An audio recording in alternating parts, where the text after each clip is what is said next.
Nahilo na ako sa'yo, ha? Nakahilo ka.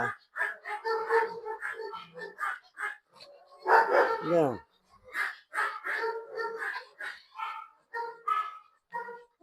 Hello there, mga kaso. Ito po si Makoy. Ang name niya, Makoy, it's a mixed breed.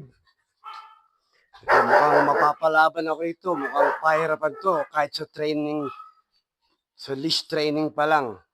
Sigurado to, pahirapan. Dahil, hindi pa naka-experience to na nailabas sa bahay.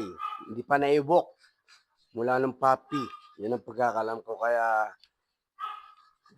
pahirapan pa. Di ba sana kung kagaya ng mga naipasyal na minsan, nakaranas ng iwok sa labas, kahit minsan, yun, medyo madali-dali yun. Ito, ni minsan eh. At isa pa, may bad effect na pwedeng nangyari dahil naka-chain lang to sa bahay, sa garahe. Masama po yun. Hindi po dapat yun. Marami pong pwede magiging bad effect pag naka-chain ang aso nyo. Lalo na kung mula puppy, naging adult, naka-chain lang sa garahe. Masama po yun. Pwede siyang maging aggressive. Sa ibang bansa po, cruelty to animals yun. Kahit dito po, cruelty to animals na po yun.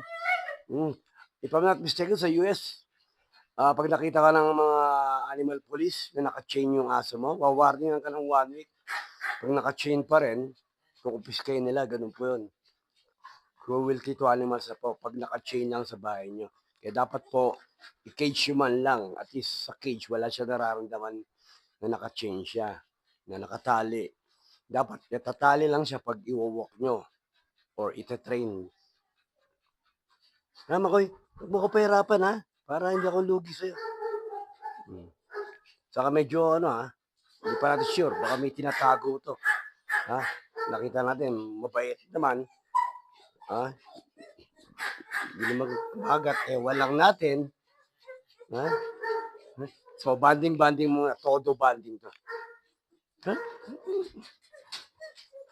Oh, ayusin mo yung lakad mo. Heel. Ah!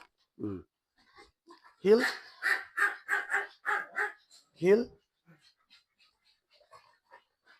Sige, update ko kayo mga kaso. Training dito kay Makoy. Makoy is 2 years old yata, if I'm not mistaken. O, tabi ka muna dyan, Conan. Tabi ka. Conan, shh, kita.